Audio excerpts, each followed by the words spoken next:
Alright, I don't know if anybody can hear this, but this is my first time setting this up on a new computer, so my old setup is just I had to update, so I'm not sure. I haven't really tested this microphone, so yeah, sure. So recently I saw episode 3 of The Acolyte, and this was after, according to Forbes, it was registered as one of the most disappointing Star Wars episodes ever made. This is by Eric Kane. Hold on, let me just post this ad right here. And I decided to take a look at it. Wow. Let me put this into a perspective new viewers can understand. Think of everything you know from the original series, like Obi-Wan Kenobi, when you said that what he said about the Force. Now, according to Obi-Wan Kenobi, the Force is the source of a Force user's power, of course. It is an energy field that flows through all living things. It binds us, it penetrates us, it binds the galaxy together. That's what he said. And it was further explained that it uses midichlorians to be able to connect to the Force. The higher the midichlorian count, the more powerful a Jedi or a Sith can be. And it also takes skill and great discipline to be able to master both aspects of the Force, both the dark side and the light. And the Acolyte just completely and utterly shattered that perspective. Now, yes, we can be able to understand that this is an unheard of Force-using organization, these witches. I'm not sure if they're trying to copy the Night Sisters of Dathomir, or are they their own coven, or anything like that. But yeah, we do understand that different people who use the Force can view the Force differently. Like, for example, even the Jedi originally viewed it as the Ashla, based on the two moons, the Ashla and Bogan, I believe, yes. But the way it is explained in the Acolyte, it's terrible. I have to say it, it's terrible. I don't care if anybody tries to insult me or anything. It's terrible. It is viewed as this thread that instead of completely shaping your destiny, you are the one who controls it. And the Coven believe that, well, since they use it in this way, the galaxy isn't accepting for people like them. Well, that is incredibly true, since I believe using it in this way is a path to the dark side, isn't it? Since the earliest Jedi, before, if my memory serves me correct about Star Wars lore, before the Great Schism, this was known as Force alchemy, in which they tampered with the Force in order to create life. And they used it to create gigantic abominations. I think you fight some of these things in KOTOR and the Old Republic, and I believe also in some later games during that time period. And yeah, it just shatters it. So they use this power to, according to the Acolyte, create the twins without a father. They this woman, the head witch of the Coven, she used the Force, or she tampered with the Force in order to get one of the willing members of the Coven pregnant, thus producing twins, the main characters of the Acolyte, May and Osha. I can never get those two right because they have the same hairstyle and stuff, so it's kind of confusing now. So yeah, they completely shattered that. And the Jedi, well, obviously they sensed that these children of Force users, they are coming in to be able to adopt them. And the way it's set up is that the witches don't want the children to live. Understandable. But they cannot deny that, well, the Jedi have to take the children, even though now there are two problems with this. Number one, the children are old, so the Jedi, when they come in, logically, when they see that they're old, they know that they cannot be able to teach them anymore, since they already have an emotional attachment to the witches. So option A is to live calmly, but they don't do that.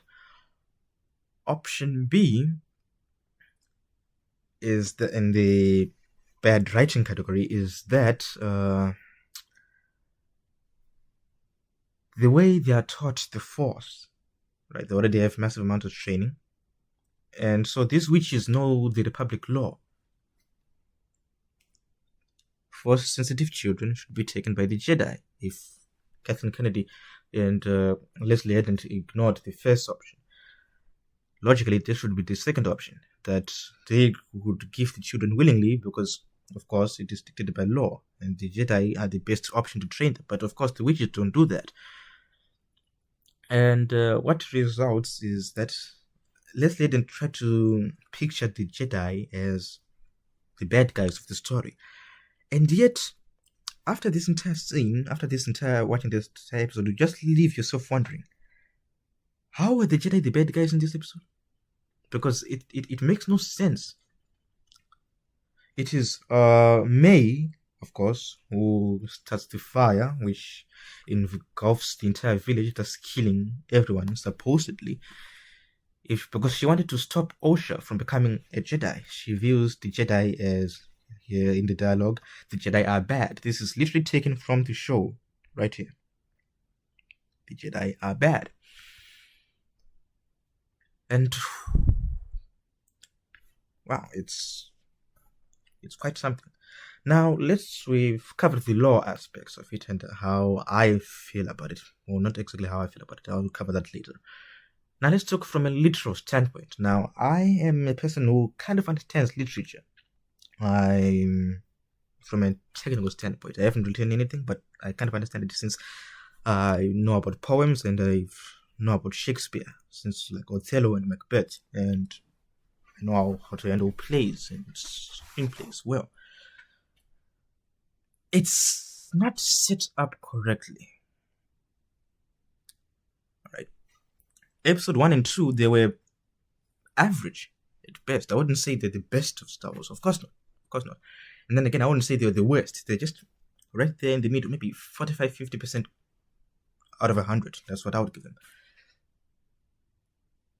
Episode 3, on the other hand, it's written terribly. That even if let's just forget this was Star Wars. Let's just say this was, for example, not Lord of the Rings, but like a new IP entirely. And with this writing, it's not good writing, ladies and gentlemen. I'm trying to stay calm and take this from a literal standpoint, but honestly, it's not a good piece of literature. It's written in such a way that they wanted you to be quick, and it seems as though they don't even know what they're doing. They just wrote it and thought, oh, this is good, we're just going to edit in there. And this concept of there being two mothers, of course, there's nothing wrong with that. But it seems like in this IP, it's out of place. Like, if this was a story about Mass Effect, and these witches were Asari, then we could be able to understand and say, oh, yeah, makes sense. I mean, we've known this for years in the entire Mass Effect lore. But in Star Wars, it doesn't make sense. Like, for example, Shmi Skywalker having a pregnancy by itself, right? Without there being a father, and that was the entire mystery of Star Wars. Who manipulated the Force in order to get Shmi pregnant? That's resulting in this prophecy of the Chosen One.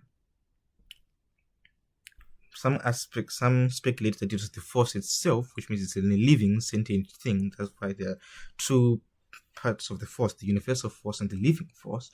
While others managed to say that it might have been Darth Plagueis or Darth Sidious who were able to tamper with the Force for it to do their bidding. But all in all, it contradicts everything within the Star Wars lore, and from a literature standpoint, it is not a good show, in my honest opinion.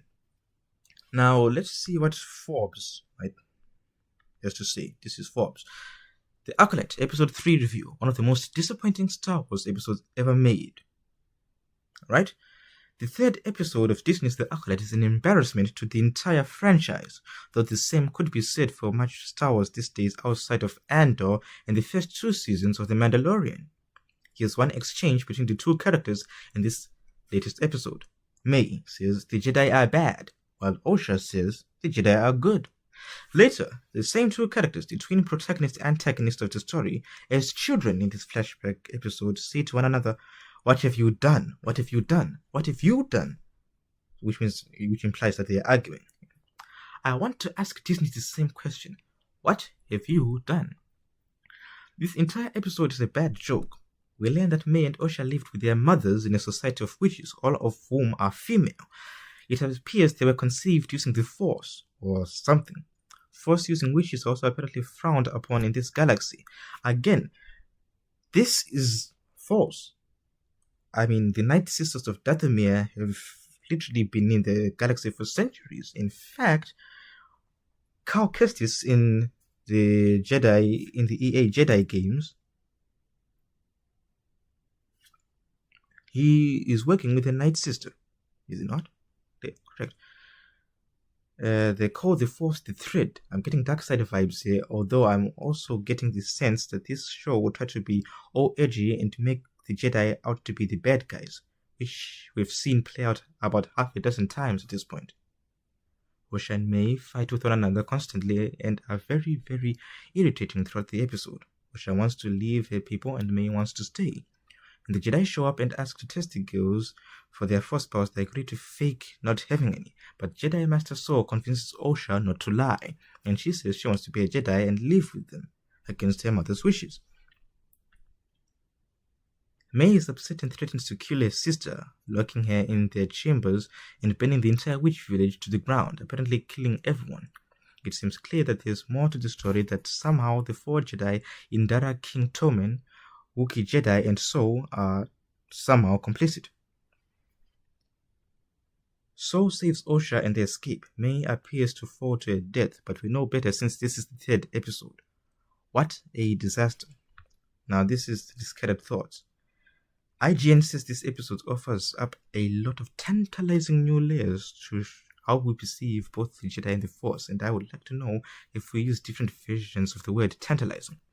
I'm confused about the entire motivation of May, who wants revenge on the Jedi but is actually the one responsible for killing everybody, if that is, anyone is actually dead. After all, both twins thought the other one was dead.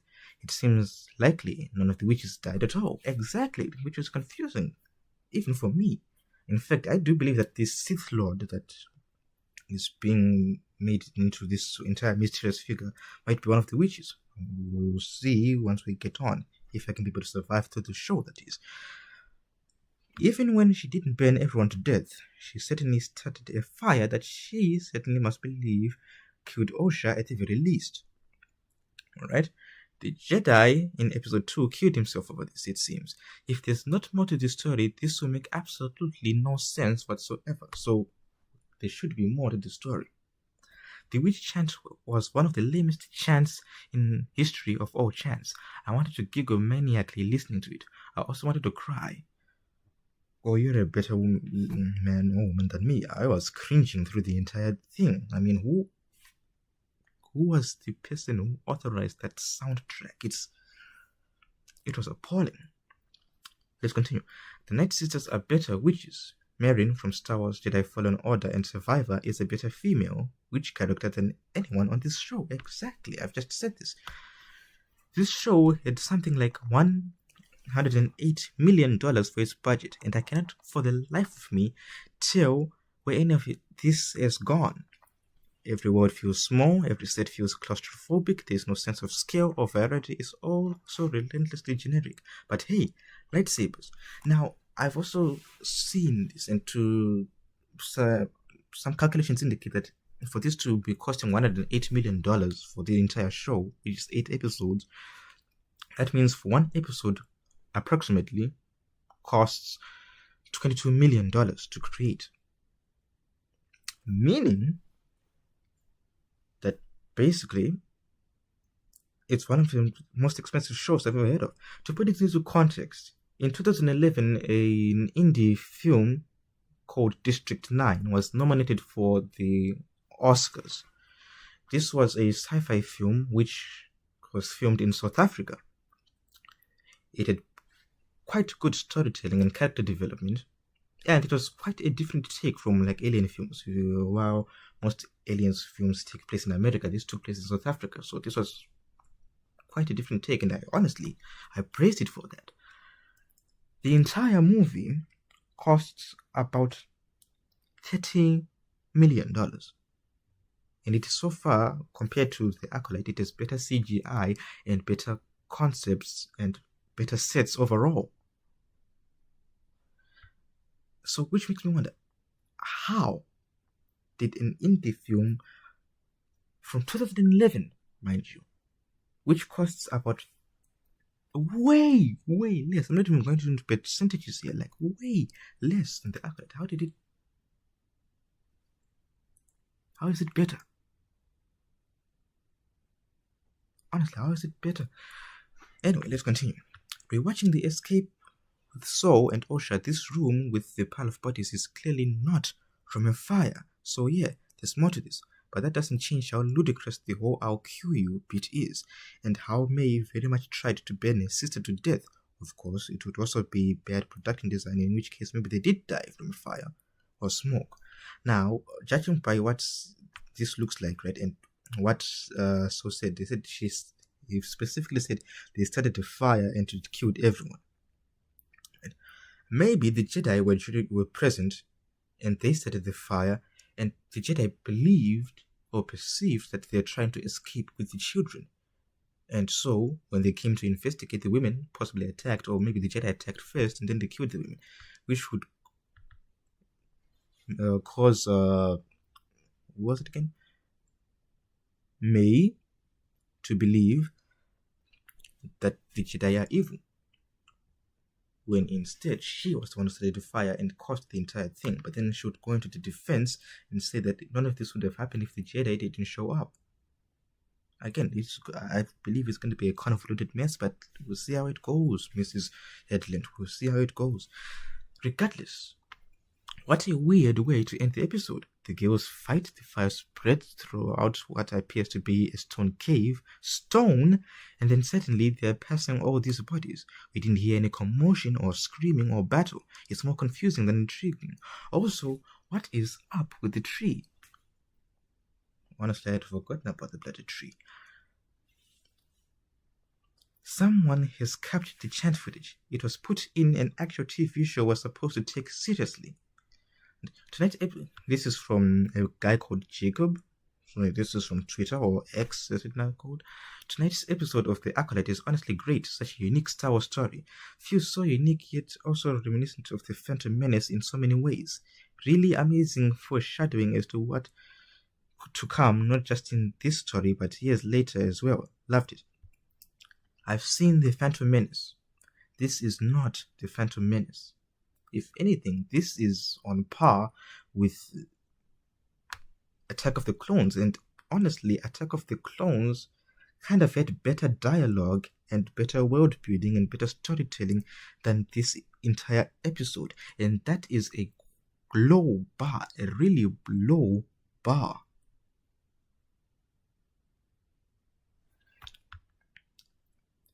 And Eli only responded, looks amazing. So this is what the power of one, the power of two, the power of many,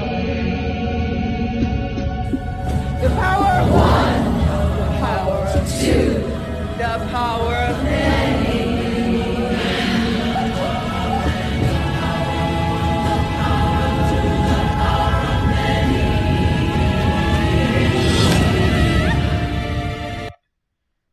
This looks like something which would take place on a child's production of Macbeth. Not a high school production, no, a child production of Macbeth. Rather than a $180 million Star Wars show.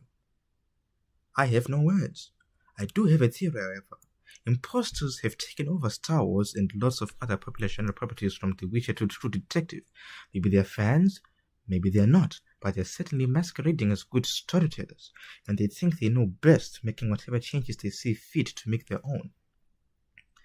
As Game of Thrones author George R. Martin wrote recently, everywhere you look, there are more screenwriters and producers eager to take great stories and make them their own. It does not seem to matter whether the source material was written by Stan Lee, Charles Dickens, Ian Fleming, Roald Dahl, Ursula K. Le Guin, J.R.R. Tolkien, Mark Twain, Raymond Chandler, Jane Austen, or, well, anyone.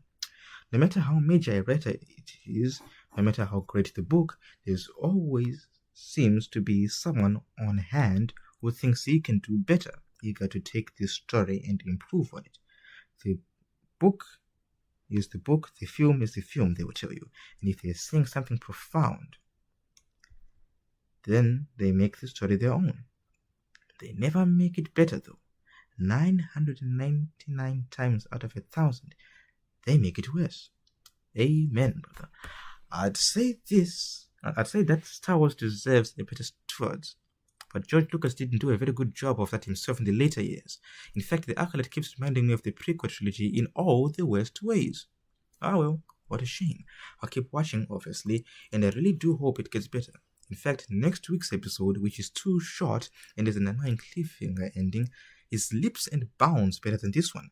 So that's something to look forward to. Silver linings and all that jazz. So this is a person who also made a review. I think this is what he wrote. Your thoughts? Let me know on Twitter and Facebook.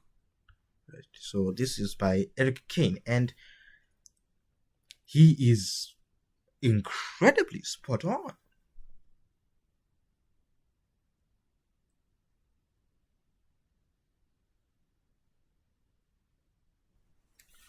I mean, this is terrible.